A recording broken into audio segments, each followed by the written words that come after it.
everybody. Welcome back to the channel. Of course, I'm Zach. You see it in the title. So I have as you can see, I have a very, very special guest with me today. He is one of my best friends in the entire world. I'm very excited to have him on the podcast. He is one of the most gifted screenwriters, directors, and actors I've ever met in my life. Marvel superfan, host of the Spoken Misc, Francisco Alvarez. Francisco, how are you? Hey, Zach, I'm doing pretty good. It's a good day. Good, yeah. It's a great day, yeah. Weather's nice. Can't really complain too much aside from all this COVID stuff going on. But, yeah. It is what it is. But really excited to have you on the show. Before we get started, why don't you go ahead and introduce yourself to the viewers who might not know you? Yeah, sure. My name's Francisco Alan Alvarez. I am, as Zach said, I'm a writer. I like to screenwrite. I also write short stories. I also direct. I don't do so much more acting right now, but Zach will always root for me in that corner, which is pretty great. I host a podcast called the Spoken Misc, which you should check out after this. Zach was on the show. It's pretty much just casual conversation about what's going on and everything. And I love hot Cheetos, and I think that's all I have to say. Of course. Like I knew that was gonna come up at some point. Hot Cheetos, but Spoken Misc. It is an amazing podcast. It's on Spotify. I'm on an episode, and there's a whole bunch of other amazing people on it. Francisco hosts it. I'll go ahead and put a link to that down in the description box down below, so you guys can give it a listen because he deserves your support. It's great. But our main event on this podcast tonight is this is actually an inspiration that I had from being on his show. One of the things that we were talking at length about was our favorite Marvel films. And that is honestly, it is such a tough thing to rank these. But here we are. We have got our top 10 best Marvel films. Chances are our lists are going to be very, very different. Probably. I hope they're different. Oh, yeah, totally, yeah. And if you guys want to put your top 10s down in the comments below, I'm very curious to find out. Thank you so much, as always, for stopping by and clicking on the video. First off, if you're new here, don't forget to give the video a like. And feel free to subscribe to the channel. Hit that button as hard as you possibly can. But we're going to have some fun tonight. The MCU. God, where do I even begin? How did this become as big as it was? I actually did a study in college about the difference between Marvel movies before and after Disney acquisition them. And it's very interesting to kind of see how they grew and expanded under the Disney umbrella and how much success they found because of that. And I'm just going to say it's probably because of Disney. I'm going to say it's as big because Disney. Yeah, Disney does rule the world at this point. Yep. I think I saw somewhere they have 63.5 million subscribers to Disney Plus at this point. It's not even a year old, which is insane. Jeez, it's a great, insane. I mean, $6.99 for them, yeah. $6.99 for their entire library is a steal, though. Yeah, but yeah, I get it for free through Verizon. Haha. Not a good thing. I don't like that kind of competition, but it serves me. Of course, yeah. The fact that you get it for free, but anyway, so Marvel is probably especially over this past decade, I feel like it's been probably their, I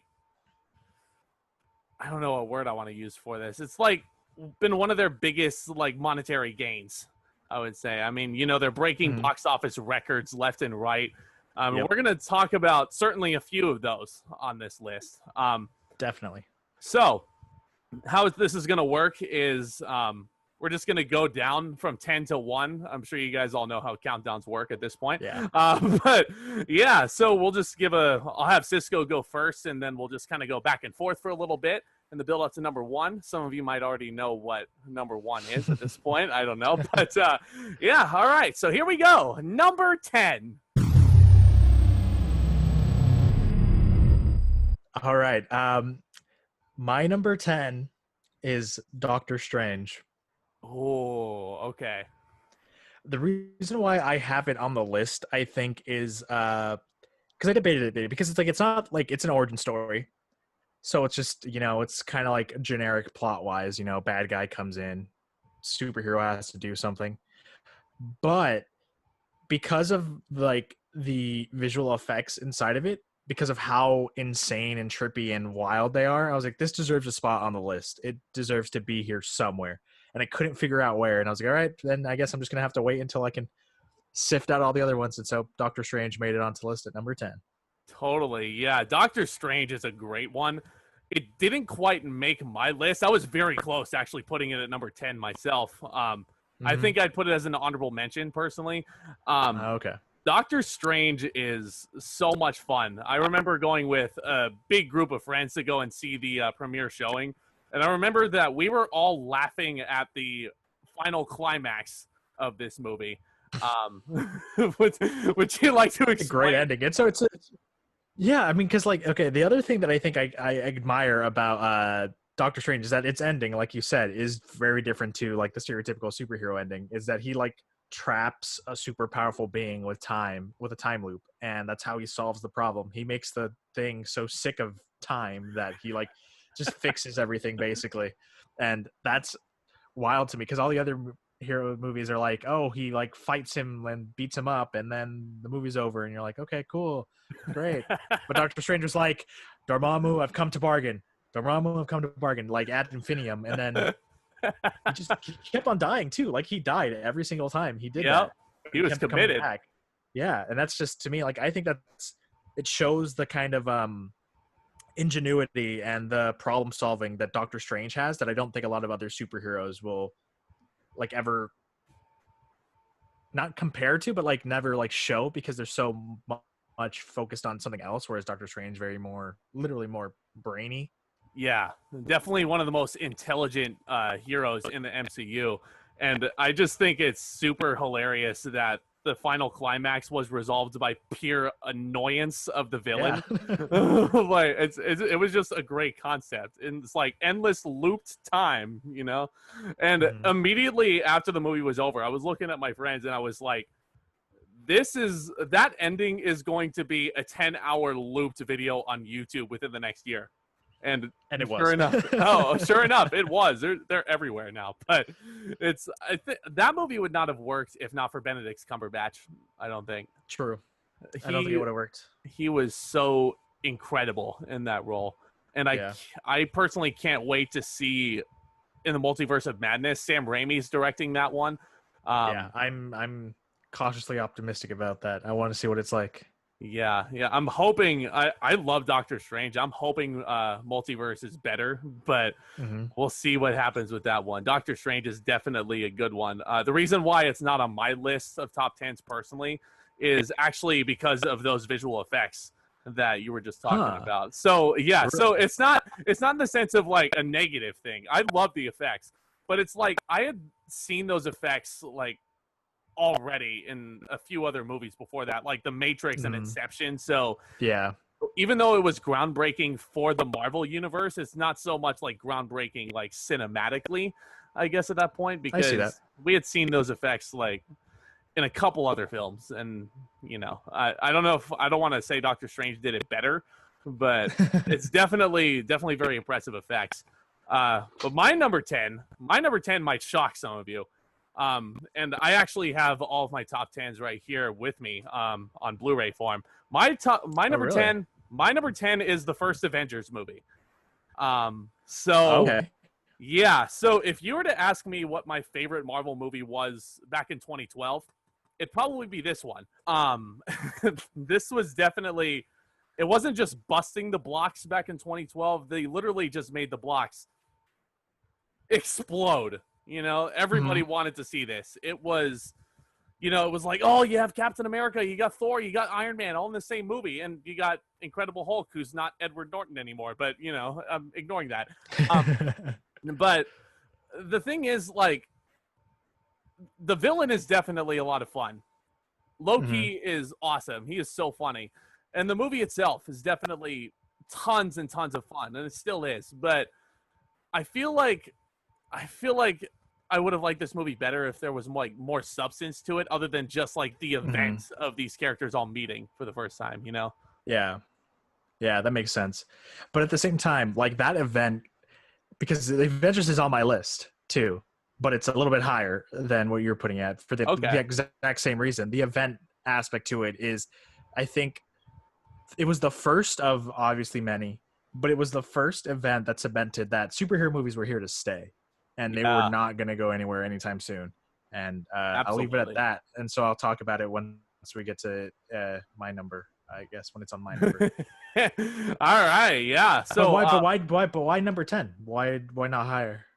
So I guess there's just other movies that I thought like they just kind of resonated with me a little bit more. They just felt like, you know, different flavors, I guess. Okay.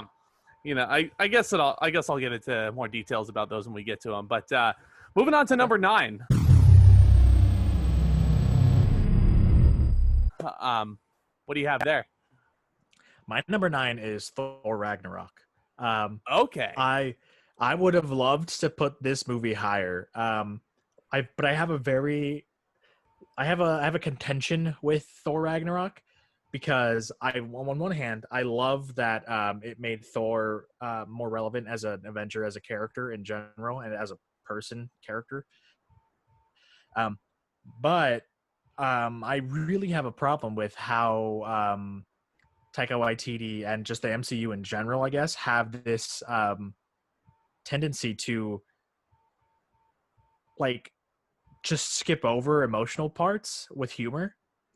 And to me, that happened so often in Thor Ragnarok. Like, there's so many moments that would have been like actually impactful, but because it's not Taika's style or it's not the MCU's goal or intent, they just completely gloss over it.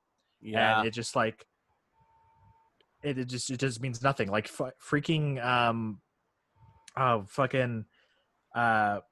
when Hela comes like back and is starting to take over Asgard and stuff like that, like that's like an emotional moment for the like Asgardians, because it's one Thor's sister, and then also like it's the end times, and that's what that means. And so once Asgard's destroyed, like the emotional weight of what happened is gone, because they play it off in a joke. And to me, that is what brings it down the list. Like, if they had actually stuck to that kind of moment, I would have been like impressed, because I love it when movies are like super like silly and super like fun, but also when the things get serious, they get serious. Like Taika's other films, like Jojo Rabbit, is a good example of that too. And yeah, they could have done it. It's like, it's not that hard. Like, it's not hard to make it serious, but they just totally undercut every emotional beat with humor. And to me, that kind of ruins the movie a bit more. It makes it more of a ha ha ha joke, don't take this seriously type of thing, which is fine. But like, at the same time, if you want it to matter, you got to show us that it matters. So that's why Thor Ragnarok is a good movie, but I think it's low on my list. That's a great point. Thor Ragnarok is also on my list. You'll see it pop up when it does. But yeah, you make a lot of really great points there. It's a really, really great film. And like, I definitely agree with that point that Thor Ragnarok is definitely a hilarious flick to sit through. I was busting up so many times watching it in the theater. But exactly as you just mentioned, there might have just been like a few too many jokes. You know, it's an interesting movie. It pops up on my list. I have it a little bit higher, but I guess I'll explain that when we get there. But my number 9 might be a little bit controversial to some of my viewers. They might think this should be way higher on anybody's list. But my number 9, Black Panther. So okay, I'm gonna be one of those people. It should be higher.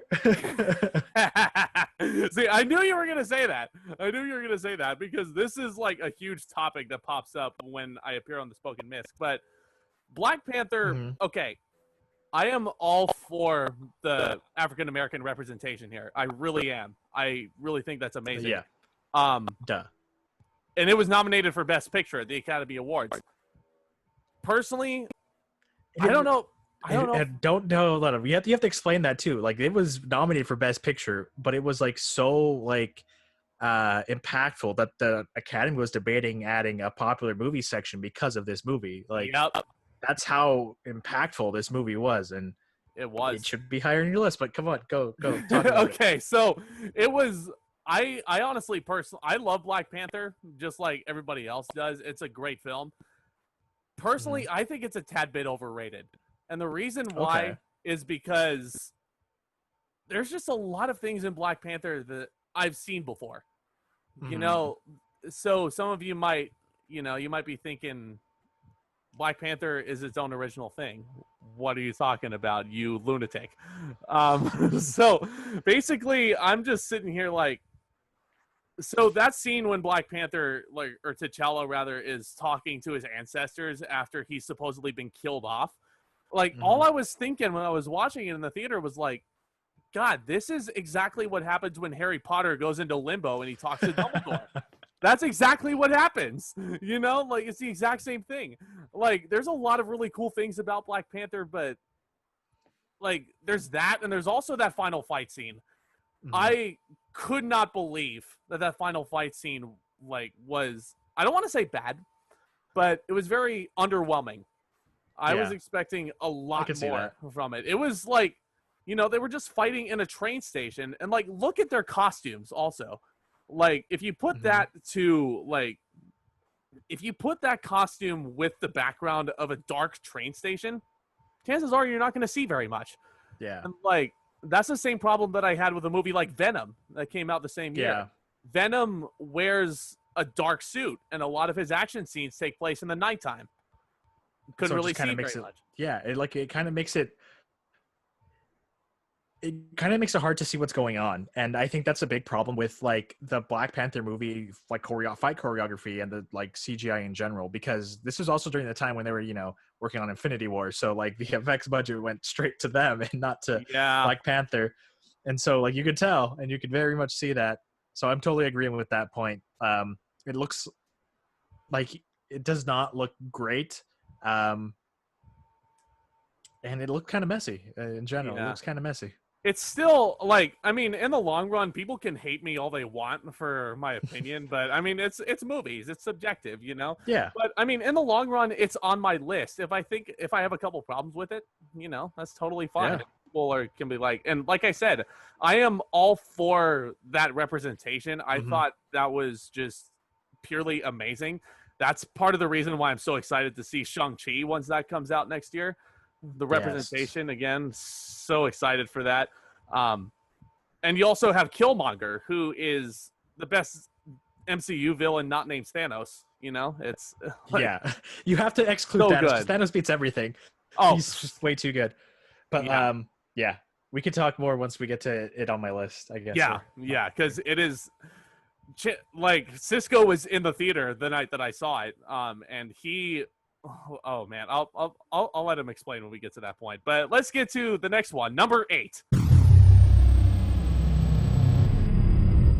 My number 8 is Captain America: Civil War. Okay, yeah. Okay, the reason why it's here, I don't know. I was trying to find a list of what were my favorites, and then what I thought had reasons to be where they are.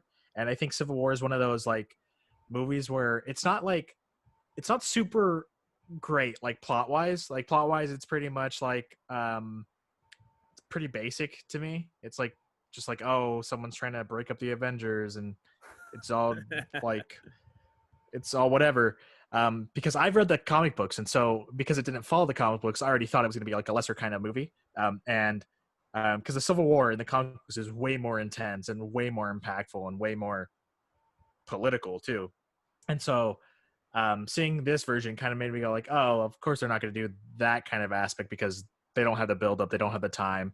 But it is also a really cool movie in general because they reintroduced Spider-Man into the MCU. Yeah. And not only that, and this is my favorite part of the fucking movie. They don't.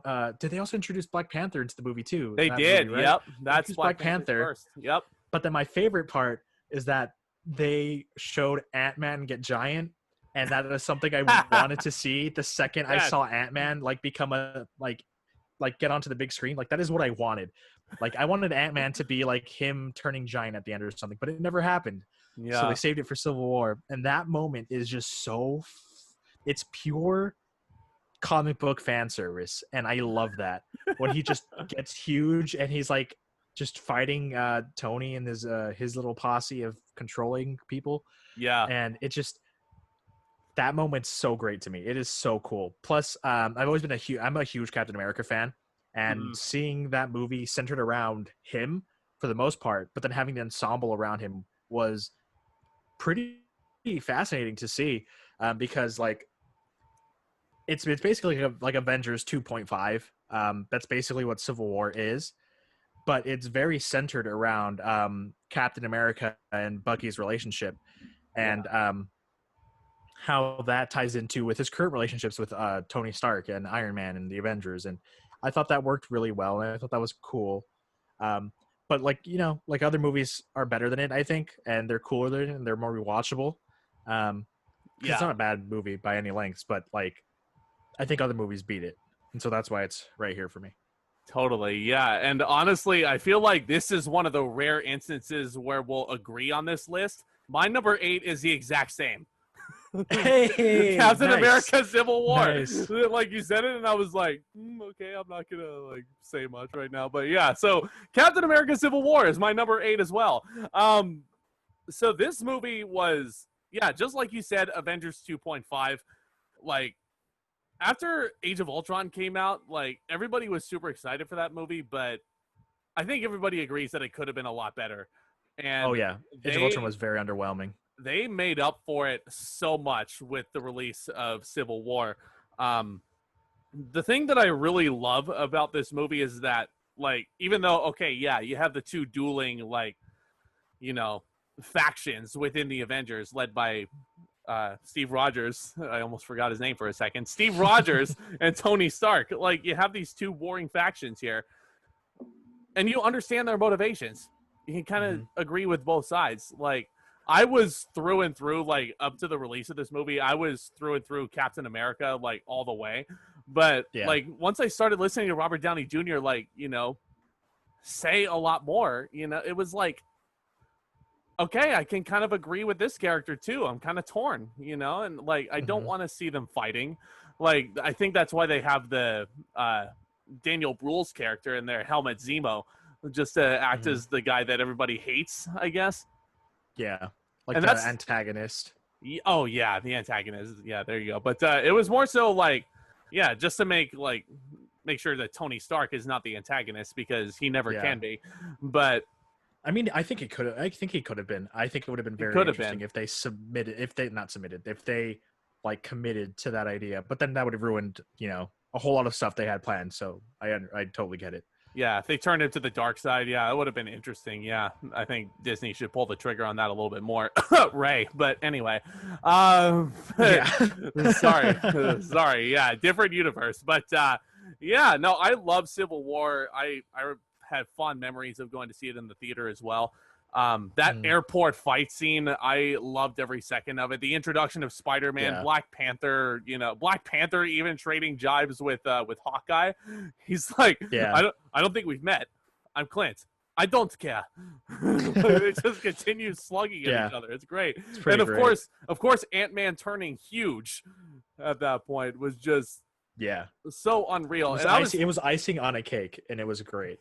I was very close to putting the first Ant-Man movie on this list. I didn't do it, but I mean, same here. Mostly for that reason, because he did not turn giant in that first Ant-Man film. And like that line that he has at the end of the whole fight is so classic. I love it. Like, does anyone have orange slices? It's just so. That's Paul Rudd is a gift. Paul Rudd is a gift. He truly is. I've been a fan of his for so long. I'm so bummed I didn't. Ant-Man was very close. But the thing with Civil War that I think puts it at this spot is exactly what you said. It's rewatchability. I don't think I've sat down and rewatched Civil War since I don't want to say it's been since the theater. I think I've watched it in the build up to like Infinity War, but yeah, I don't even remember. I haven't watched this Yeah, I movie think that's in a around the while. same time I did too. And that's Yeah, the thing. Like it's like it's not it's like in a weird like it's good ish and but it's not like, it's not super rewatchable. And that's yeah, okay. yeah. Point being, I haven't seen the movie in a while, but in any regard, yeah, Civil War. I think that's the only time you're gonna see the same exact movie at the same exact spot between us two. Um, We'll see. we'll see. Yeah. But what's number 7? All right, my number 7 was the first Avengers movie. And Okay. I'm going to clarify what I said earlier when you had it on your list. And it's because of that whole event aspect. It is 100% purely because of that. It was the first like big movie of like our like first like huge movie of our like superhero generation. Like this is the like this showed the dawn of like the age of superhero movies because everyone and their mom came to see it. I remember having friends who weren't super into superhero movies come and see it because it was an event and it made people go, all right, I want to check this out because a whole lot of people are going to it. And it worked. It was like its highest grossing movie for like a long time. And it cemented the fact that Marvel was not gonna just like peter out. Like everyone's like, oh, superhero fatigue already when the Avengers came out, which I was not on board with.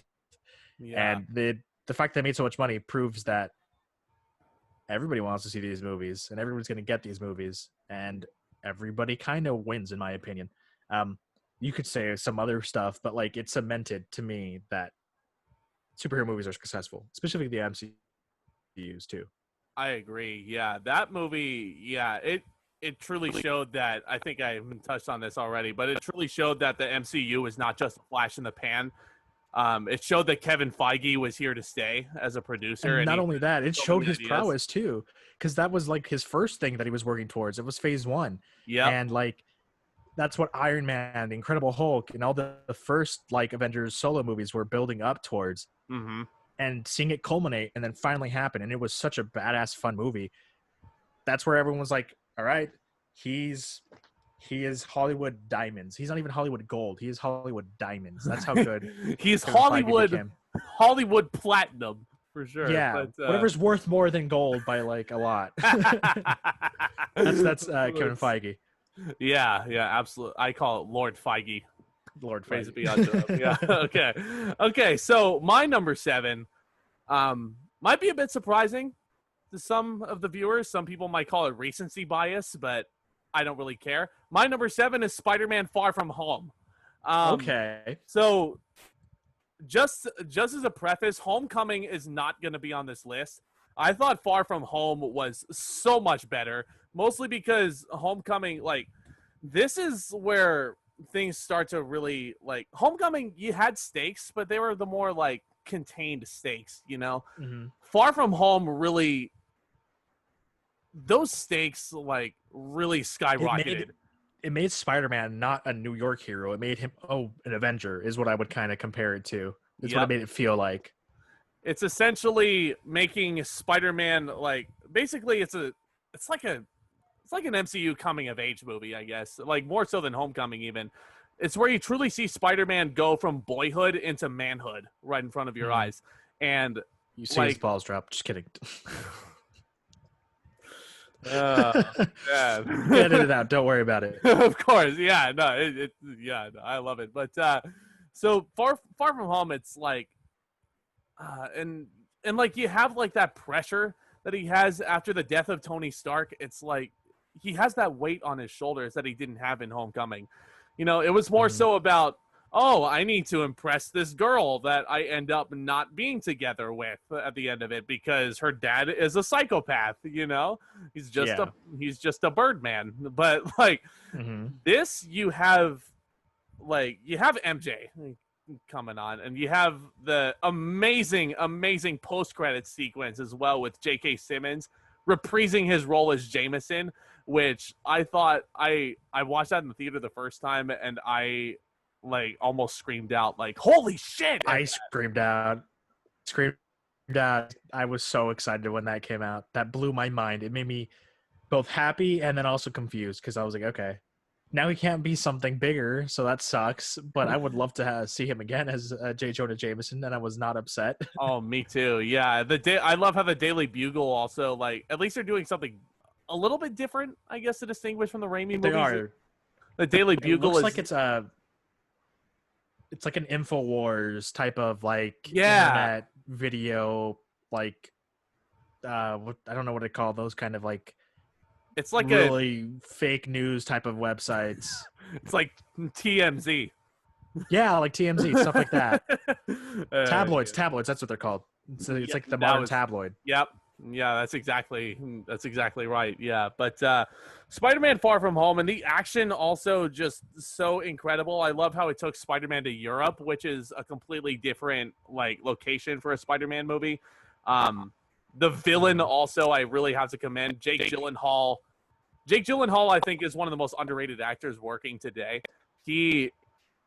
Everything he touches is gold. I still am completely convinced that his role in Nightcrawler is the biggest snub in Academy Award history. He should have been nominated and he should have won that year. I'm still fully convinced of that. But Jake Gyllenhaal, I haven't seen it, so Nightcrawler is so awesome. I've heard. Watch it for sure.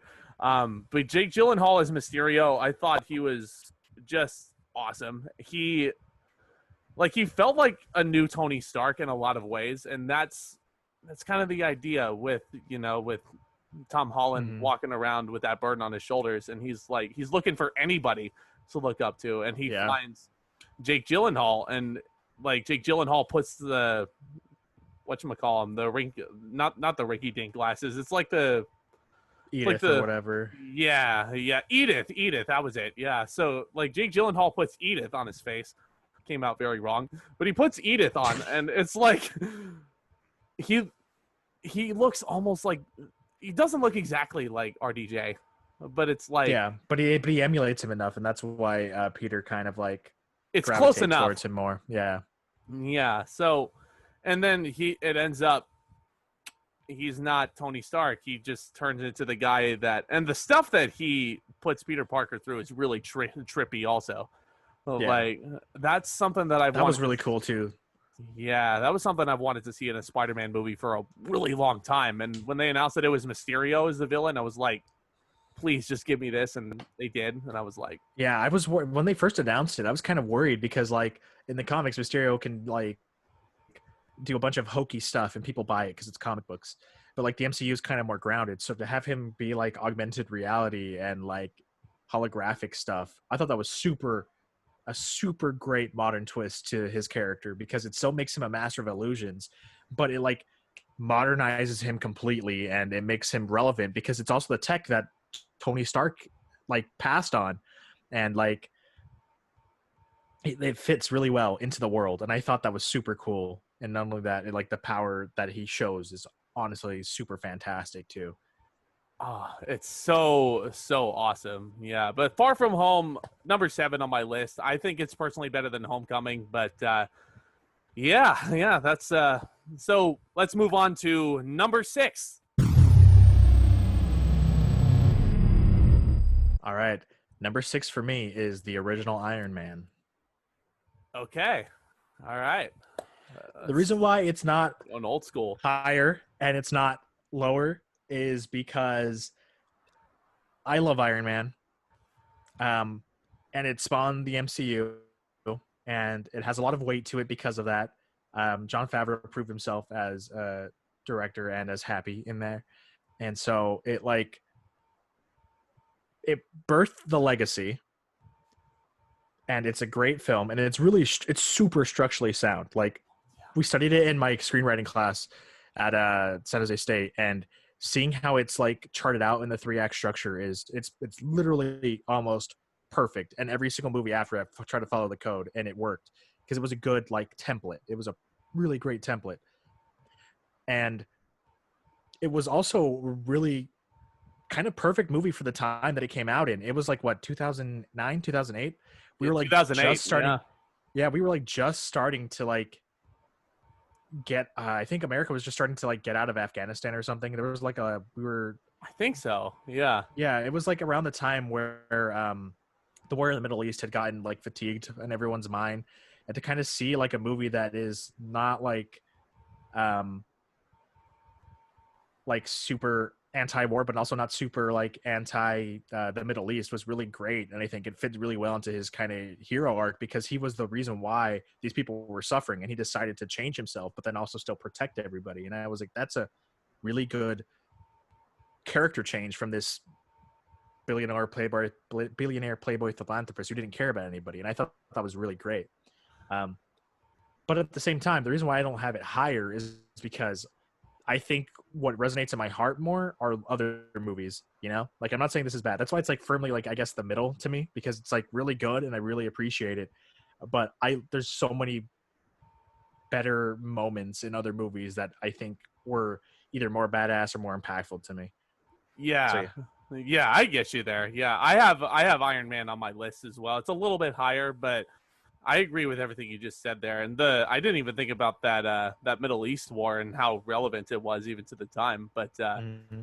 yeah, just how impactful that movie was just cannot be understated. But my number six is kind of similar, like kind of a war espionage type movie. I kind of spoiled it with espionage. Captain America Civil War, or not Civil War, The Winter Soldier. I'm so flustered right now. Yeah, Captain America Civil War, Winter Soldier. God, there's so many of these damn movies. But yeah, Winter Soldier. This is a movie that was just so incredible. Like, people liked the first Avenger when it came out, and they were like, yeah, Captain America's cool. Mhm. He's a real American and all that. Like, he parades He punched around. Nazis. He's pretty cool. He punches Nazis, exactly. Yeah, he freezes himself in carbonite and he becomes a big old beefcake. But it's like The Winter Soldier was the movie that people watched in 2014 and they were like, Captain America is a freaking badass, man. Like, what Mhm. the MCU did with this movie, it's still like, even 6 years later, like, it still feels so different from everything else that MCU has ever done. It Yeah. doesn't even really feel like a superhero movie. It feels more like Yeah. a spy espionage thriller that came out in the 70s, or even like a James Bond movie. Yeah. Like, that It might be has a bit that. of a stretch, but I don't think so, because it has that same kind of weight, and that's the. I love it. It's higher on my list, and I guess I can get into it once it gets to there. And it's just a cool movie. I'll explain it more once I get to it on my list, because it's up there. totally, yeah, for sure. But yeah, Chris Evans, perfectly cast for sure, and Fact. Scarlett Johansson had one of her first big appearances in a good MCU flick as Black Widow here.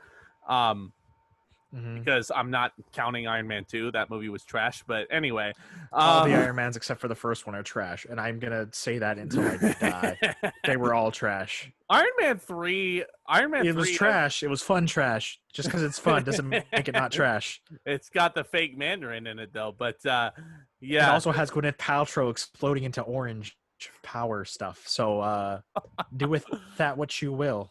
Oh God, yeah. But Scarlett Johansson really came into her own as Black Widow here, and this I think was a time where people were like, Mhm.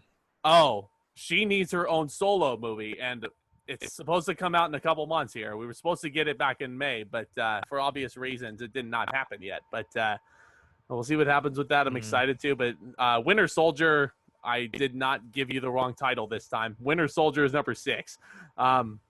But we're at the halfway point at this time.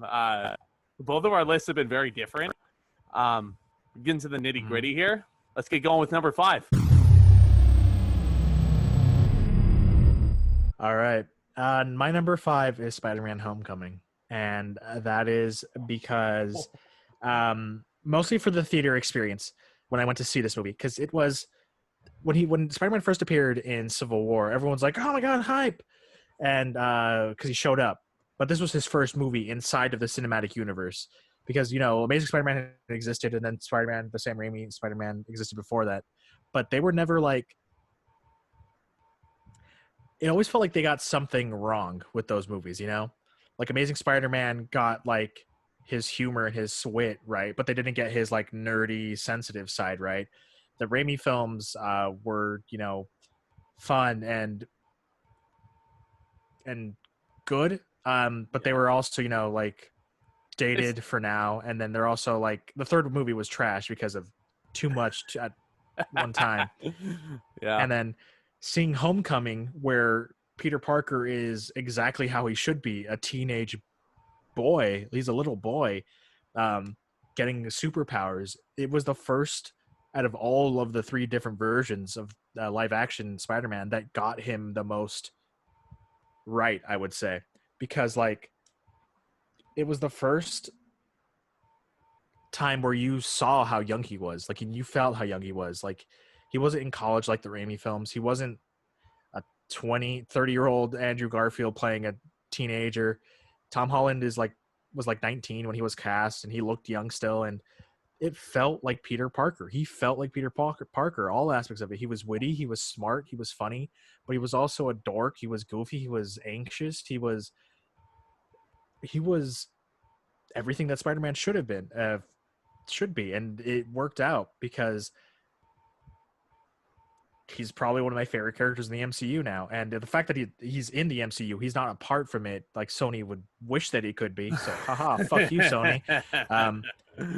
Proves to me that just how impactful that this story is. And when I watched the movie, seeing Peter notice and recognize the Vulture at his crush's house was mind-blowing. That was such a good twist, and it was like such a good twist because it played on everyone's like preconceived like misconceptions about like race and stuff like that, and that to me blew my mind. It had the the balls to just be like, yeah, this is what happened. What are you, you fucking racist?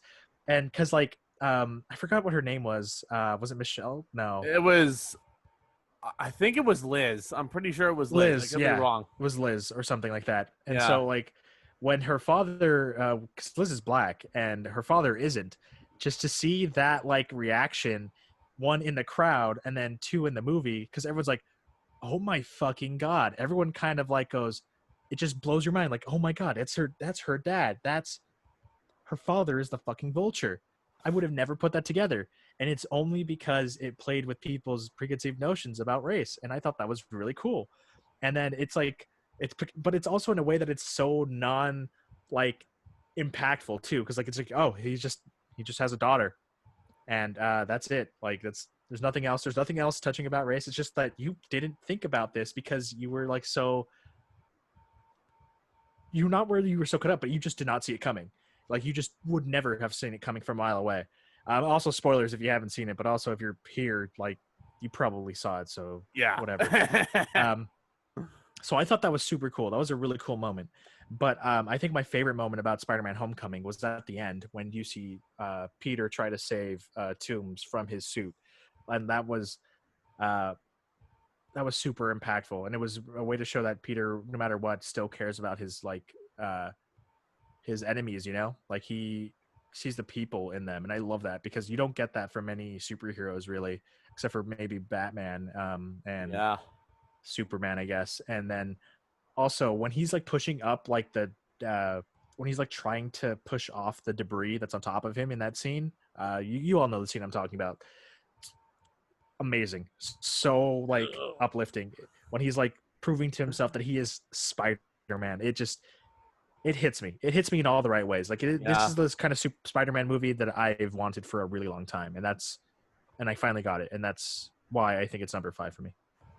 Totally. Yeah, I agree with you. Yeah, he says, "Come on, Spider-Man," instead of Spider-Boy right there. I love that about Homecoming. But yeah, no, I mean, I totally agree with you. Like, I remember having really fond memories of going to the theater and watching Spider-Man Homecoming and just being so shocked by that twist. Like, there was a collective gasp when Michael Keaton opened the door. I remembered. Yeah, it was like they were just like, they couldn't believe it. It was, oh my God. I was looking around and like the guy behind me, I'll never forget. This is like the perfect, like, he was sitting there like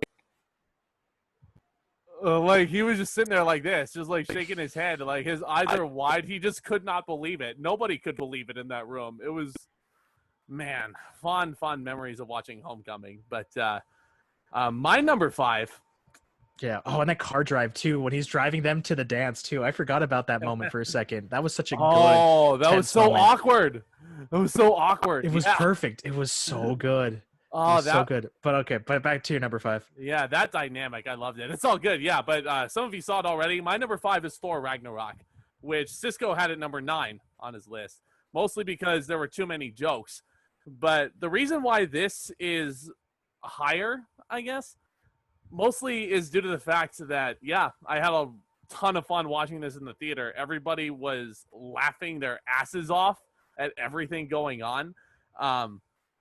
And this, I think, well, I mean, everybody in the film steals the movie. I mean, you got Jeff Goldblum in it, for crying out loud, and you have Taika Waititi even voicing Korg, who is one of my favorite MCU characters personally.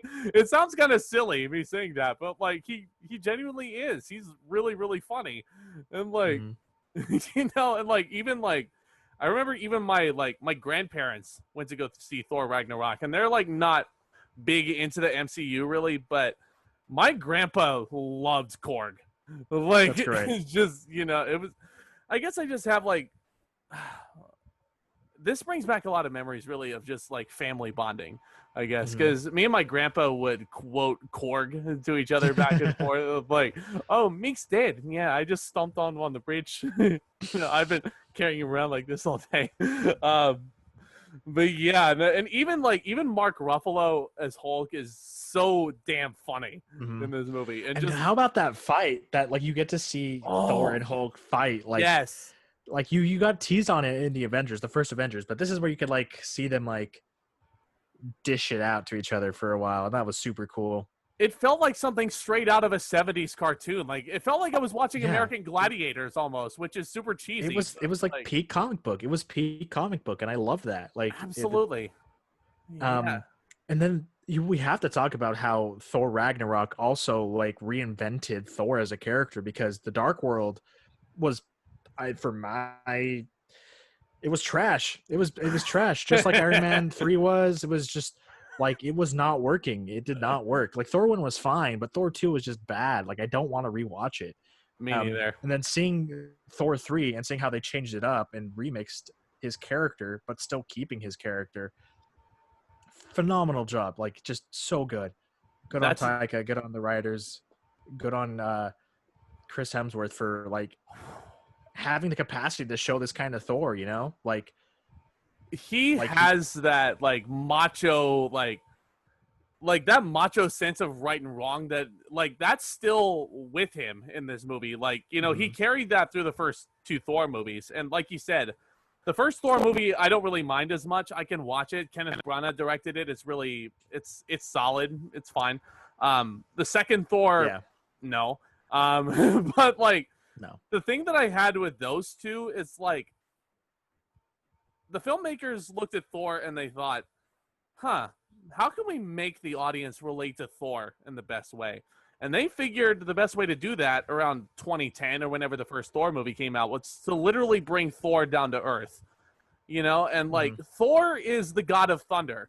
You know, if you bring him down to earth, it's going to be kind of silly. It's going to look out of place. Yeah. Thor Ragnarok puts him exactly where he needs to be. It puts him like back into the extraterrestrial, like, because multiverse. He is a ridiculous character, and I think that once it was okay for them, I think they were trying not to take risks in the earlier movies because it was very grounded. Like I remember specifically from the first Thor movie is that I forget who said it. It was either Natalie Portman's character or the Doctor Selvig or whatever. It was all like that. Maybe their science their magic is just a science that we don't understand, because the MCU was still trying to be like a sci-fi leaning Marvel Cinematic Universe. And then once they got like the go ahead to like, you know, include magic and expand upon crazy ideas, they went balls to the walls with Thor, and it worked and it paid off really well. Actually, I think Guardians of the Galaxy helped it, which we'll talk about in a bit. Oh yeah, totally. Yeah. But Thor Ragnarok, it And that's exactly why it's as high on my list as it is, because this movie did for Thor the exact same thing that Captain America the Winter Soldier did for Cap. Yeah. It's like I can agree to that. it put Thor exactly where he needed to be in the universe, just like it did for Steve Rogers, and all the better for it. Thor Ragnarok was amazing. So that's my number 5. Moving on to number 4. We were just talking about it. My number 4 is Guardians of the Galaxy, the first one. Oh, okay. All right. Guardians of the Galaxy was a movie made up of not B-list, not C-list, but D-list Marvel characters. And it should not have been as good as it was. It 100%, it should not have succeeded as good as it did. No. But when I saw it in the theaters, when you see Peter Quill as a little kid having to say goodbye to his mom who's dying of cancer, it fucking breaks you. Like, it was that good. Like, it hit me. And I had not experienced that in a Marvel movie, like, I think ever. And that blew my mind. And I loved it. It just goes to show how good James Gunn is as a director, because he can have a bunch of silly nonsense and stuff, but like also have that happen. And then seeing Chris Pratt as Star-Lord is one of the most fun fucking characters. It's one of the funnest characters to experience, I think, in like cinema history, because he's just really fun. And seeing him with an ensemble cast of Bradley Cooper as Rocket, of Vin Diesel as Groot, and Zoe Saldana as Gamora, and Dave Bautista as Drax, like, it doesn't seem like it should work, but it does, and it does really well. And it's ridiculous, and it's stupid fun. It's just pure stupid fun. And once this movie came out, and Disney and Marvel saw that pure stupid fun can sell immensely, it changed a whole lot of stuff. It's the reason why Thor Ragnarok exists, probably, and it's the reason why we got a lot more humor in a lot of the other MCU movies. And then, it had its downsides, because like I said, Thor Ragnarok, I think, was too funny for its ending, I think, and it led to them adding more jokes and make every movie more funny, or try to make it more funny. And that's okay. There's nothing wrong with more humor. But Guardians of the Galaxy really balanced that humor and emotional impact super well. Because at the end, Peter just wants a family. Peter Quill just wants a family. Yeah. And that's what the Guardians of the Galaxy represents to him, because he lost his mom. He got abducted by the Ravagers. They were never really his family. And so he now has this family that he put together himself through the Guardians. And you feel that. Like, you feel that emotional weight. And I love that. I think it's really solid as a movie in general. Oh, I agree with you completely. And Guardians of the Galaxy is also on my list. I can go into a little bit more detail when we get to that. But I mean, exactly to your point, it's perfectly cast. Like, when I first found out that like Chris Pratt was playing this main character, I was like, the guy from Parks and Rec is in a Marvel movie. And like I see him on the poster and I'm just like, okay, I can kind of get behind this, and you have Zoe Saldana, of course, who was most famous for Avatar around that point. You have Dave Bautista, who I grew up with, as a pro wrestling fan.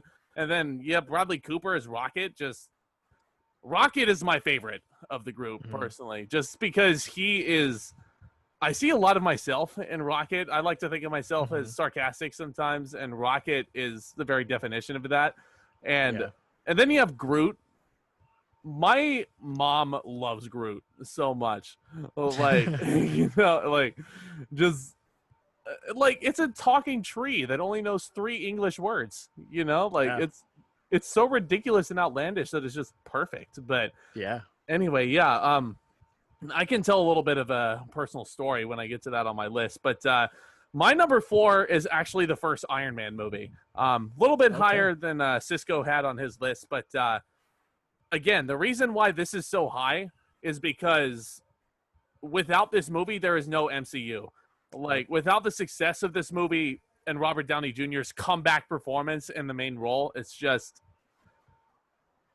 we wouldn't be talking about this right now without Iron Man. Yeah. And just how just Feige's idea of like bringing all these characters together. That's not necessarily what people were thinking when they saw the posters for Iron Man. They just thought it was going to be another like, like Spider-Man Crappy one-off superhero. stuff. Yeah. Yeah, and then they like I don't think very many people stayed for the after credits for Iron Man. Like, and then when they did, and No. they saw Nick Fury come in, and he said, "We're assembling a team," and people were like, "Holy shit, they're actually planning on doing this." Yeah. It's but and the reason why this isn't like even higher on my list is mostly because it came out in 2008. I don't really have like fond-ish memories of seeing this in the theater, but like there's three more films ahead of it that I have like more vivid memories of. But there's no Yeah. there's no disputing how impactful Iron Man is, as the Yep. as the Blu-ray box says. I don't know if you guys can see it. Spectacular in quotes. See it? That's Peter Travers, Rolling Stone, right there. But anyway, all right, getting down to it. Number 3. All right. My number 3 is Black Panther. All right, there it is. Black Panther is in my top 3. And yes, we said all the negative drawbacks of why it was low on your list and stuff like that. But I think that Killmonger is the best villain besides Thanos that has ever existed in the MCU. Which kind of sucks for the rest of the MCU movies because I can't remember their villains because they're that like what's it called? Inconsequential. They're that inconsequential. Like it doesn't do anything to the story or to the characters. It's just like, oh, it's another bad guy to defeat. But Killmonger to T'Challa is such a fascinating villain because they're still dealing with the same problem, which is the oppression of black folks around the world, but the different approaches to rectifying that issue. Like Killmonger wants Wakanda to conquer the rest of the world with their high tech because like that's what the world deserves because they've been enslaving black people for hundreds and hundreds of years, if not thousands of years. And T'Challa's like, no, like what's the like we shouldn't be conquering people, like that's not right because it's terrible. But then Killmonger keeps on pushing this like this idea, this like threat and this this ideological threat to T'Challa, and see a character be challenged by it and then actually actively change what he thinks of himself at the end of the movie is it's just so fucking good. Like you don't see that in any other the MCU movies. Like that's I think the strength of Black Panther. And like it's just so dope to see. One, when Black Panther came out, it was the highest grossing MCU film at the time. And to know that it was the first black superhero, the first black superhero director, and had the fucking banging soundtrack of that summer. Like its fucking album soundtrack made by Kendrick Lamar was insane. It was so freaking good. And it just shows the power of like black culture and then also of the MCU's like ability to propel these kind of voices. And I was absolutely floored every single time. Like I've watched it like I think 2 or 3 times, and it's just so good. It's so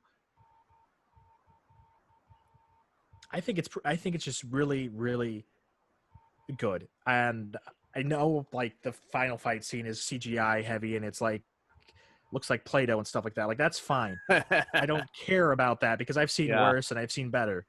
But like what really gets to me is like that whole like psychological ideological debate that they get into because like T'Challa literally dies because he wouldn't change, and then he calls out his ancestors and be like, you were all fucking wrong, like you did this the wrong way, like you let a bunch of people suffer because you didn't want to get exploited, like it was amazing to see him challenge his like ancestral beliefs and then challenge this new threat. And I think that is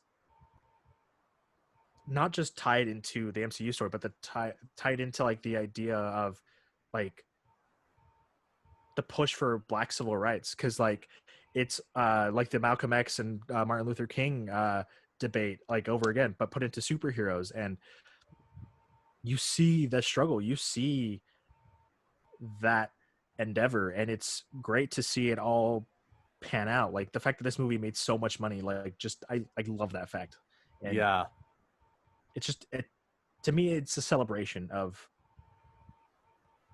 like Black superheroes, and I just love it.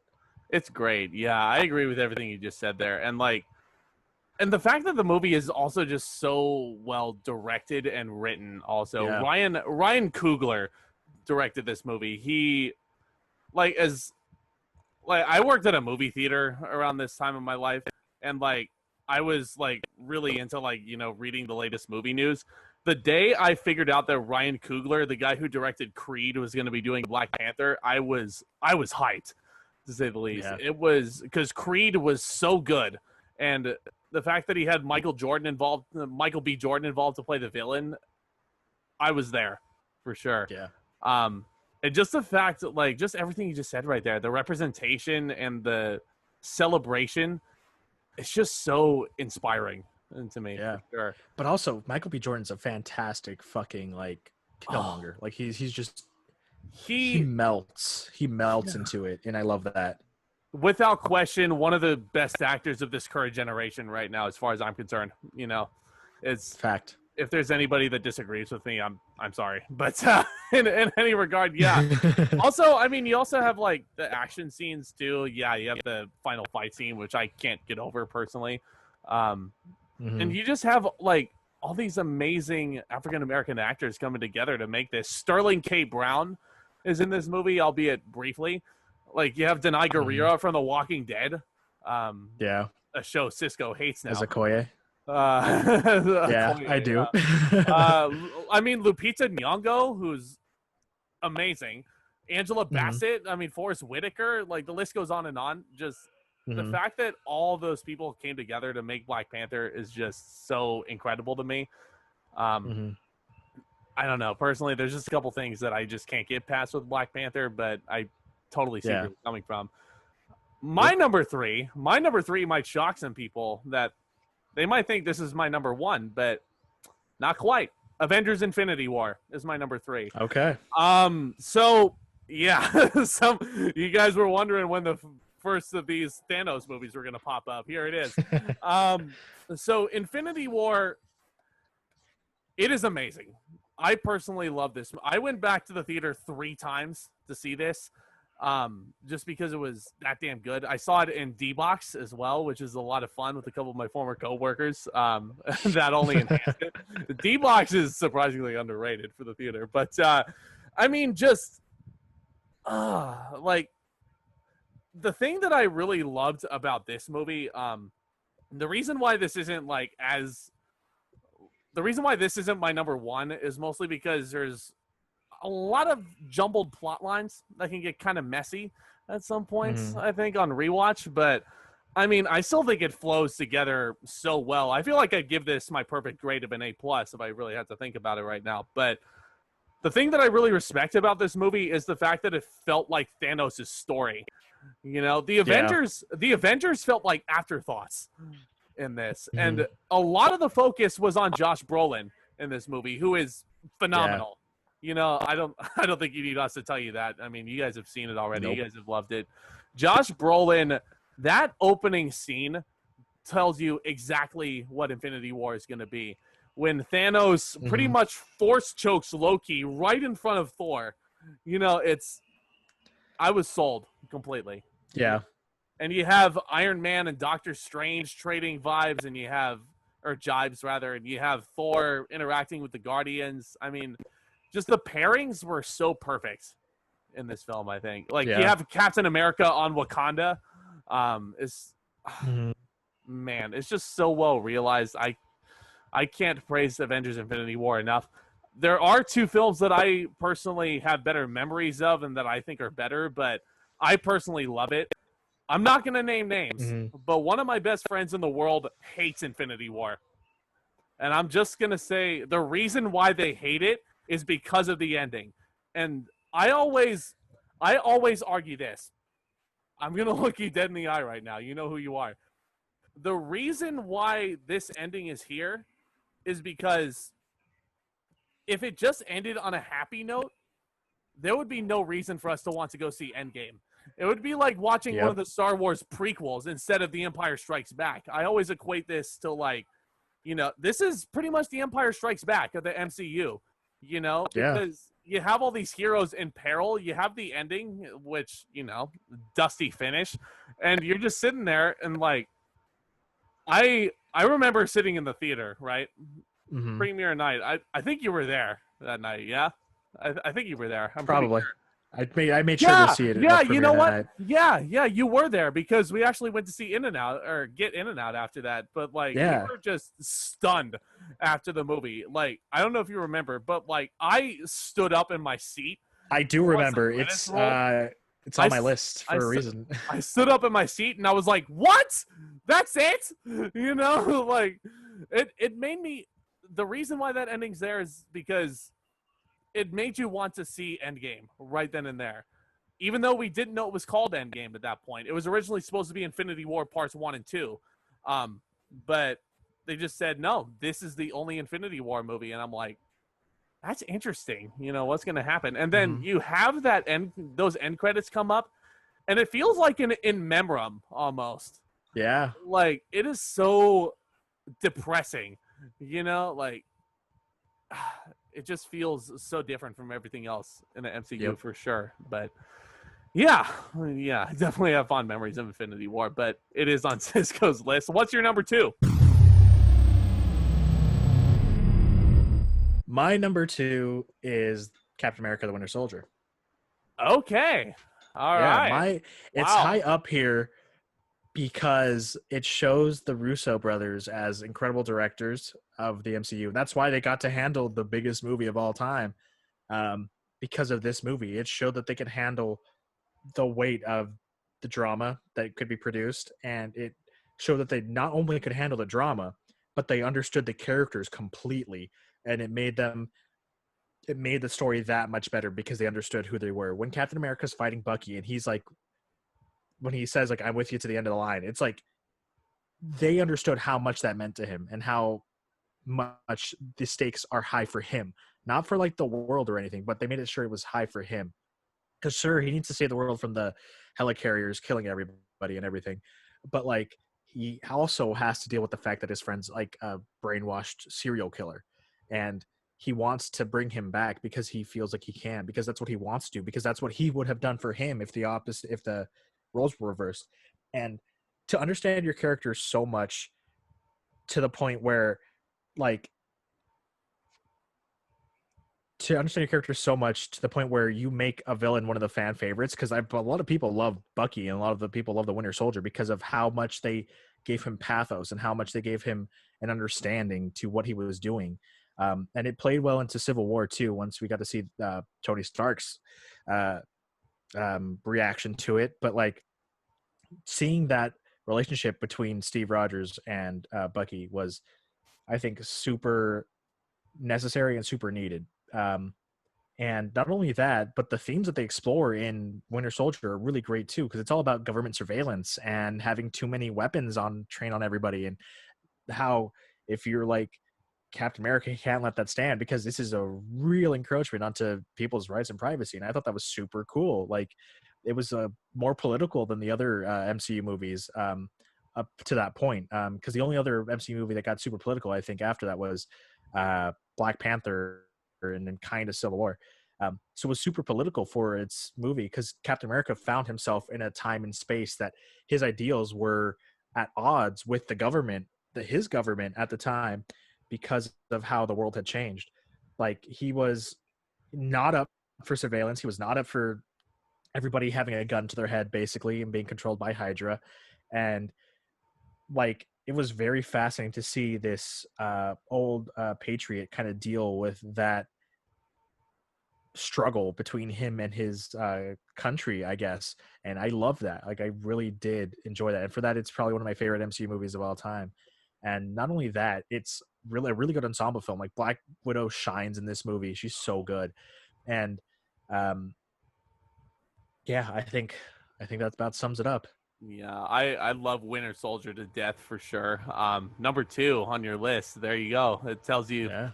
Yeah, Winter Soldier was the thing that made Captain America just like people were like.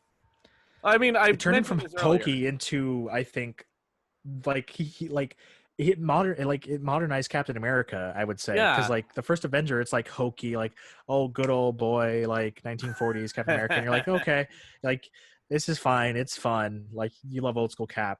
But then it took old school Cap and his beliefs, threw him in the 20th century, and like, how does he deal with it? And they pulled it off so well. Yeah, this is going to be a really weird analogy, but it essentially turned him from Sean Connery James Bond into Daniel Craig James Bond. Because Sure. Sean Connery is like he's a great James Bond, but like he is so hokey in like Doctor Yeah. No and like everything else. Like I can't It remember made which one he's in it off the top made of my it head. made his character more serious. It grounded him, I guess. Yeah, Yeah, there we go. like the All Casino right, Royale of the MCU almost. But yeah, my number your two number is two. a film that Cisco has already mentioned, Guardians of the Galaxy, the first one. All right, So why is it number two? the reason why it's number 2 is mostly because it's exactly what you said. It is. I think it's exactly what the Marvel Cinematic Universe needed at this point after a film like Winter Soldier came out. This came out a couple months after that in 2014. Um, it went from spy espionage to pure like Star Wars Indiana Jones fun right here. Mm-hmm. Like, I mean, Star-Lord right here, right? My Mm-hmm. my little brother last year for Halloween dressed up as Star-Lord, and at his school, I kid you not, people were walking up to him and saying, "Oh, great! Oh, that's a cool Indiana Jones costume you got there." And I'm just sitting there like, have they never seen Guardians of the Galaxy before? Like, are they just uncultured? Like, I but guess so. it's yeah, he's essentially like the Indiana Jones or even like the Han Solo of the MCU. It's Mm-hmm. Peter Quill is such a badass, and Chris Pratt pulls that role off so well. Nobody else could have done that, I don't think. Um, you got Dave Bautista, of course. I grew up with him. Zoe Saldana, great as Gamora. I got a couple friends that have Gamora as their favorite character in the MCU. Bless you. And now I'm not gonna sneeze, so thanks. Ah, it's the worst, and you can't sneeze. I know it's like right at the tip, like it was right there, but it's okay. It's fine. I'll Oh, I'm sneeze later. sorry. I'm Better not to sorry. I sneeze on the jinxed it. mic. Yeah. You're fine. But yeah, where was I? Zoe Saldana, I think. Like, Yeah. yeah, but she was, I mean, she was pretty much like, what's her face in Avatar again? You know, like she appears in the green makeup, and it's like, oh, this is another Avatar type role for her. But she's so much more badass in Guardians. Then you have Groot, Mhm. who's a family favorite, and Rocket is my personal favorite. But the reason why this is number 2 is because I have so many memories. This came out right as I started my senior year of high school. Mhm. Everybody in that drama room was going to see Guardians of the Galaxy, and everybody was so excited to talk about it, you know? And like, I can't remember exactly like when this happened per se. Shout out to my buddy John Michael if you're watching this. But basically, I can't remember if this was an audition or what. But like, there was one day where he appears, where he goes on stage, right? I mean, it had to have been an audition because he goes on stage and he sings a song in front of everybody. Like he FaceTimes Alexa, his girlfriend, right? And he starts like he tells us to do like to help him out with this one, like with the Uka Chaka, right? And every Mhm. single person in the audience does it, you know, and he starts singing like I can't stop this feeling like to her, like, and we were Nice. backing up the Uka Chaka, and it was like everybody was talking about this movie, everybody was doing the Groot dance. Like, I mean, granted, like the reason why this is not number 1 for me is because of the weak ass villain in Ronin. Like Yeah. like Ronan's pretty weak. Ronan, like I mean, I feel like this performer does a good job with it. Like his design is cool. Like Lee Pace is really a really good actor. Like when he was Thranduil in the Hobbit movies, he was really good, and he's really good. But like like all MCU villains, he suffers from the I need to get killed ascites because they need to kill him off in the middle of the movie or the third act and then, solve the problems. And so Yeah. it just makes it so he's weak. But the way that they defeat him is probably one of my favorite ways to do it in the MCU. Yes. Because like how Doctor Strange did his brainy and like cerebral method of defeating Dormammu, Peter Quill has the antithesis of that in his completely ridiculous, over the top, random, hilarious solution, which is the dance off.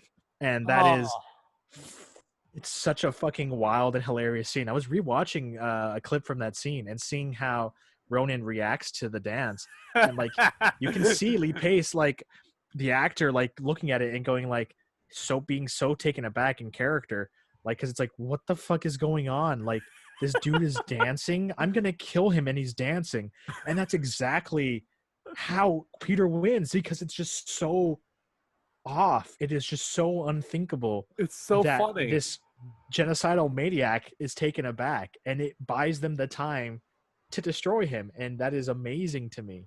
Yeah. Side note, I think that's how I would defeat an MCU villain is by a dance off. But like that's honestly, I feel like that's the only way I could, at this point. But it's and like all the references that he has to Footloose, like even though that's like so random as hell on the surface, like when you hear him talk about Footloose, it oddly enough makes a lot of sense.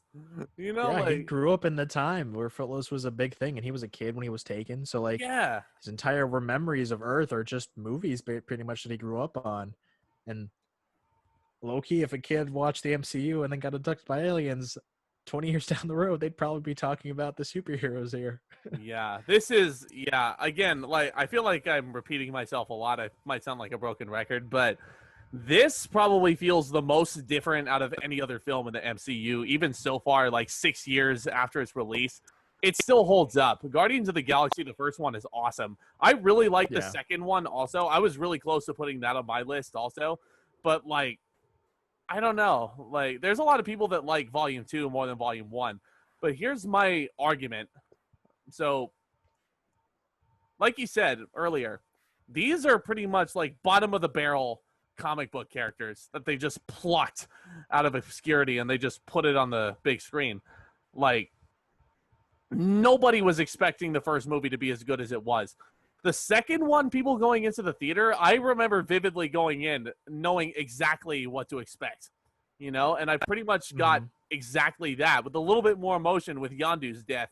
But like, it's pretty much exactly as I was expecting going in. The Guardians are funny. Yeah. Batista is kind of stupid as Drax, like he doesn't really have a filter. He insults Mantis. Like kind of the Guardians of the Galaxy it's so quotable as well. I have very vivid memories of it. But we're already to that point. This was, I don't know how, so number one. Here we go. This is it. The Big Daddy. Yep. What you got? Number one is 2-for-1 combo, Infinity War and Endgame, obviously. Okay. The reason why, and I'm going to defend this in putting two movies technically, is, hold up. It's because without either of them, like, they don't stand as good as on their own. Like, they don't exist without the other. So to me, they're basically the same story. It's kind of like the Lord of the Rings movies. Like, if I watch one, I'm going to have to watch the other. Like, there's no way I can do one and not the other, because it is just so intertwined in that aspect. Because at the end of Infinity War, it has the most shocking and, like, I think the best ending to an MCU movie ever, which is half the universe dies and it's snapped out of existence because Thanos won. The villain won. It was his movie. He kicked ass and he won. And that's a tragedy, because we're all siding with the Avengers and we're all hoping that they'll win, but they don't. And that is amazing. It is the first MCU movie where the villain 100% wins. And that is, it's not just impactful because Thanos is an incredible villain, but it's impactful because it totally turned the superhero movie on its head, because this was a villain movie where the villain succeeds, and I love that. It's just so perfect. But the reason why you can't have it without Endgame is because it's still a superhero movie, and so you need the catharsis of the superhero solving everything, and you need to have that, and so you have to have their Endgame. But you can't have Endgame, you can't have that redemption without that tragedy of Infinity War happening.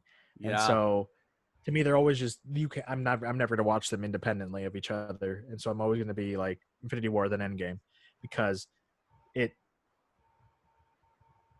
it doesn't exist in a vacuum. It like Yeah. the hype for Infinity War was insane, and because it ended on such a crazy note, the hype for Endgame was even more insane.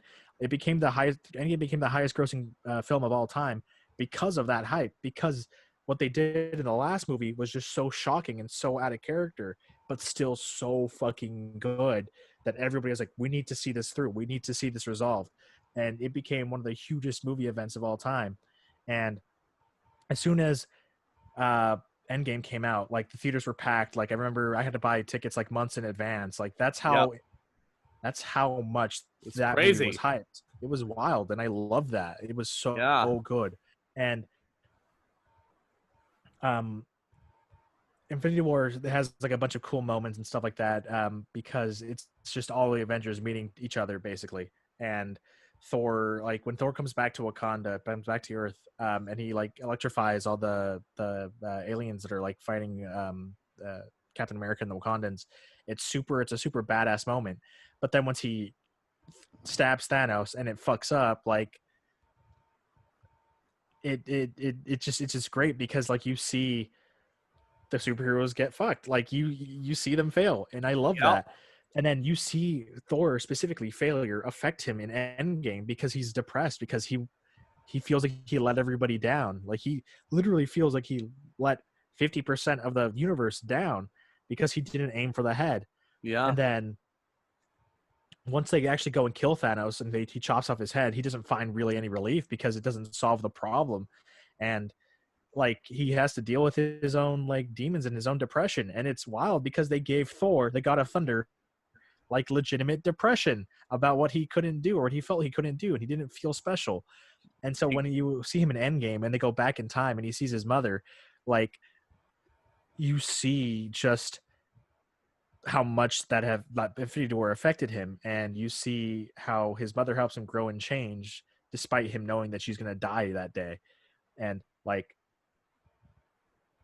to me, that shows a lot of growth for not just Thor, but Chris Hemsworth as a character, but Chris Hemsworth as an actor, because like he wore a fat suit, but like it all felt very believable. Like it felt like, yeah, I could see Thor becoming like a fat alcoholic after like not killing Thanos. Like I get it. Yeah. And but then when he talks to his mother and she like cheers him up and reminds him that he's special no matter what, I was like, that's some good shit right there. That's good. And then he like comes back and he becomes, you know, chunky still God of Thunder Thor. Like that's his power. Like he is the God of motherfucking thunder. And it doesn't matter if he's depressed. It doesn't matter if he gained weight. He is still a God of thunder, and that's what matters. And I just love that part. And that is why I can't separate the two movies, because they have things that feed off of each other. And Yeah. like what's another good example? It's like Deathly Hallows Part 1 and Part 2 almost. It's like Yeah, you can yeah. almost like you can't. I mean, granted, like I think Part 2 is infinitely better than Part 1, but like Yeah, but that's because it's the end. It's the catharsis part. right. It's like if I watch like Part 1, like just like you said, you can't watch Part 1 in a vacuum. You know, you have to watch Part 1 and then you have to put in Part 2 right afterwards. You know, that's kind of the nature of the game. But that's exactly the point I was making earlier. This was originally supposed to be Infinity War Parts 1 and 2, but I guess it was, I don't know, I guess I just wanted to put the Endgame title on the movie, which I'm just going to get it out of the way right now. That's my number one, Avengers Endgame. Not too much of a shocker right there. But the reason why this is my number one over like Infinity War, the reason why I separated them is because like Infinity War had a lot going on, you know, like lots of storylines, you know. Endgame was more so concerned with like the original Avengers team with a couple of the other ones, a couple of the other survivors make stands. So I felt like the story was a little bit more contained that way. And it was kind of easier to like, oh, so we're just focused on this story right now. But that Endgame was just so incredibly satisfying of an experience. I mean, all 3 hours of it, like a lot of people were like, oh my God, there's a 3-hour MCU movie, but I don't think the movie could have been any shorter. Like it had to be 3 hours, to get all that content in there, to get, Thor, being a drunken, obese man, to get Hulk, fully embracing his inner anger and just like, he's a calmer Hulk. He's a nice Hulk. Like Ant-Man coming out of the quantum realm. It's like, there's so much going on. Like Infinity War is only 2.5 hours. Like compared to Endgame, like you had to have that extra half an hour there. But I will say when all the heroes reemerge from Doctor Strange's little weird. Hold on, you can't just like mention the most hype moment of like movie history. Since the fucking Charge of the Rohirrim and Lord of the Rings, and like not build it up. All right. Okay, so, like, I'm sorry. I'm excited. So like, Endgame is just.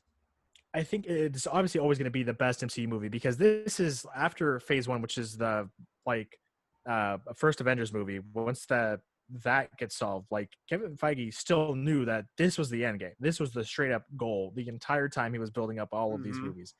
22 movies, all building up to this last moment where Thanos gets his ass kicked. Like that cannot be understated. Like it was hinted at in the first Avengers, but it was only because they didn't know if it would succeed. But once it did, and once they got the machine rolling, they got it fucking steamrolling, and they built it and built it and built it and built it and built it in every single movie that they made. And then to see it finally culminate in Endgame, there's just so much respect and so much admiration for Kevin Feige. Yeah. Because he made it work. But he also made it work within the director's ideas and visions of changing up characters. And I think that's just a testament to the powerhouse nature of everyone involved with the MCU because like James Gunn brought his own spin to the Guardians of the Galaxy and it succeeded and it made it super successful. Taika Waititi changed up Thor, made it super successful. The Russo brothers changed up Captain America, made it super successful. And it's just so amazing to see all of that be paid off in Endgame. And then the most hype fucking moment in the entire MCU. Here we go. Which everyone was hoping for because you see hints of it in Age of Ultron when Cap nudges Mjolnir and he's like, oh, maybe he is worthy. And then Thor looks kind of scared. He's like, wait, what happened? But then once Thor's getting his ass kicked by Thanos for a second time, but you see Mjolnir fly across the room, you're like, oh my God, he was always worthy. He is worthy.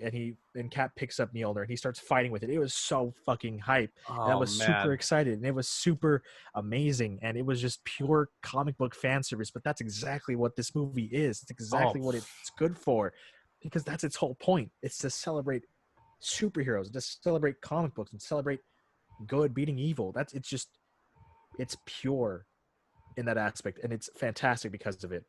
But then once everything starts happening and they're still starting to lose and it's all looking like it's all for naught, like it's so heartbreaking to like see the heroes still failing and they're still gonna lose, it looks like, and they're still gonna mess up. They got all the Infinity Stones, they got everything squared away, they snapped half the universe back to existence, or supposedly they did. Natasha's dead, there's no more Black Widow, a bunch of people are still gone, and everyone's getting beat up by Thanos, but Captain America still picks up his shield, he tightens it on his arm, he braces himself because he's fucking ready. He is ready to die for it. He is ready to fight with every last breath against Thanos alone if he has to. And then you hear Sam say, "Yeah, Cap on your left." and then you're like, wait, where did that Oh, come from? And then you see all the portals open up. it was It so all cathartic. You know, just so cathartic. that like that whole climax. Like I went to the theater to see this 3 times. That's right. I sat in a dark room for 9 hours watching Endgame 3 different times because it was Mhm. that damn good. Like every single time I went, those moments, Captain America grabbing the hammer and the portals opening, just got huge rounds of applause from the Yeah, audience. Like, because they should. oh, absolutely. And you also have Spider-Man and Iron Man reuniting, and Tony Stark. Mhm. You don't think he's gonna do it, but he ends up hugging the kid, and it's like the kid's not expecting it, so you have that humor in it. But it's like you can't Mhm. help but like tear up. You know, it's like Yeah. it's so touching, and the fact that Iron Man pretty much like again like mentioning this without like building up to it, but like they end up defeating Thanos, you know, that whole moment where Iron Man, like the man who started it all, he's fighting this guy that's trying to end it all, and he has that "I am inevitable" line, and he just snaps his finger. There's Snaps. nothing. It's just a snap, like I'm doing right now. But you have Iron Man with all the stones on his own gauntlet, and then he snaps his fingers, and all of Thanos's army just turns to freaking dust, and it's like, so Mhm. long, sucker. You Yep. know, like it reminded it. But that ending is, I think, peak Iron Man because, like, let's talk about Iron Man for a second because Iron Man is, as we've said before, billionaire playboy philanthropist. His whole hero arc is about him being becoming more selfless because he was a super, super, super selfish person. You Yeah, see him struggling with it in the Avengers. You see him challenge that with Age of Ultron, and then you see him deal with the consequences of his attempt to save people in Civil War. And then you see all that disdain and discomfort happen with Infinity War, and then you have to see it resolve, like in Endgame, because he's like, I don't want to save people anymore. I just want to live my life. But then yeah. Captain America's like, we need you, and you know we need you, and you know you need to save the world. And then he rises up to the occasion again because that's what he does, because he saved people. He's selfless now. And It yeah, and the like the phrase Iron added Man is to just yeah, the added element. Sorry to cut you off, but like the added element of his daughter is just so Mhm. it's so touching. I am it is just, man, just thinking about this movie makes me want to just like bawl. And the fact that they like I hate to say I kind of called that they were going to kill Iron Man off. Like I thought they were going to do yeah. it earlier in Infinity Hold War. on, before we talk about that, Like then let me continue of what I was saying. Like Iron Man also kind of represents like kind of like how Batman does for the DC universe, that peak of human. Like he was just the smartest guy in the room. That's all he yeah. was. He wasn't. He didn't get injected with super serum. He didn't get superpowers bitten by being bitten by a radioactive spider. He didn't fuck with gamma rays. He didn't do anything. He built a suit because that's what he was good at. He was an engineer. He knew how to make stuff, and he did that. And Iron Man is like the representation of the iron will that people have, like that. Like I will stand my ground, you know, to like just like Captain America did when he has his shield. Like when you hear of an Iron Man, and Iron Man is someone who runs like triathlons and stuff like that. Like it's a really, really crazy, freaking Yeah. endeavor, and that's kind of resonates with what Iron Man represents. Because when Thanos says, "I am inevitable," and then snaps, Yeah. and then nothing happens, but then you see Tony holding all the Infinity Stones, and he snaps, and he says, "And I am Iron Man," and then Yep. he snaps. It is so resonant because Tony realizes who he is. He is a hero first. He Hmm. is Iron Man. Yeah. It is a statement of fact that I will stand against you no matter what. It's like you are inevitable, but so am I. Yeah. And then lastly, it's like he knows it's gonna kill him. Like he knows he's gonna die. And he does it anyways because of his will. And it just it's just one of those moments that's super fantastic because you see the character's whole arc in Yeah. one fucking line, and that's amazing to me. He sacrifices himself for the greater good right there. And it is also a very brief callback to the first Iron Man movie, like the ending of it, where he reveals that he's Iron Man and he's the one behind the mask to everybody. And it's like, it's more so a case of like, you know, benefiting, like, I don't want to say like benefiting himself more than anything, because he's still like the selfish, like, playboy billionaire at that point. But when he says, I am Iron Man this time, he's doing it for everybody. It is so selfless. Yeah, it is Yeah. selfless. It's the most selfless thing he's ever done in his life is snap his fingers and kill off Thanos and every other of his like stupid cronies. But like that, I mean, Tony's death was handled so. It was handled so beautifully. I think just to have Pepper Potts and Spider-Man right there by his side, just. Oh, people were crying. I remember that time, and I'm like, I was tearing up when I watched. I was tearing up too.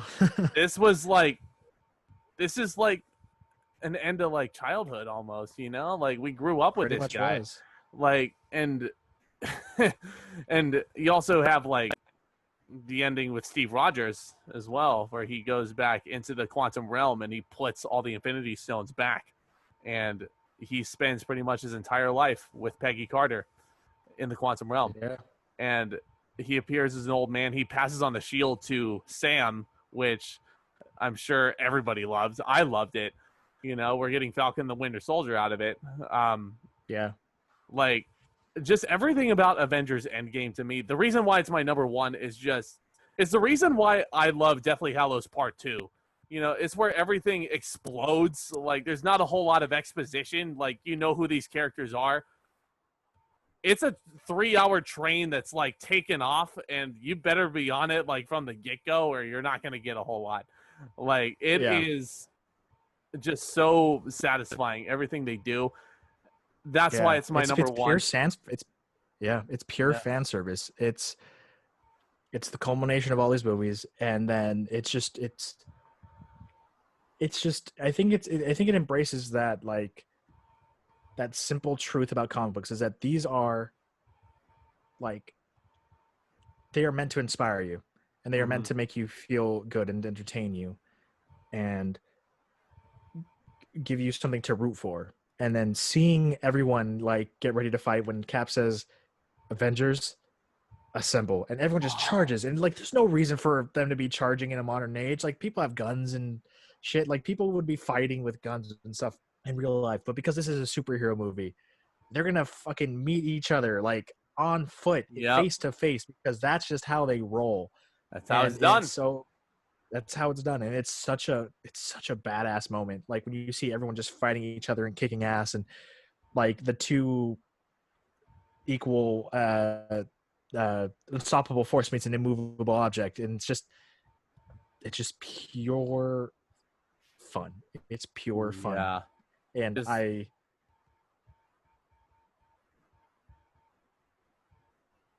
God, like I just love when you see like man just punching one of the Chitanis into the ground. So badass. You see like Spider-Man trying to take the Infinity Gauntlet away, and then Captain Marvel comes and destroys all of Thanos' ship. There's just so much. It's just so much badassness packed into the one movie, and to me, it legitimately compares to like the last Lord of the Rings movie and how like epic and how cathartic the ending is, you know?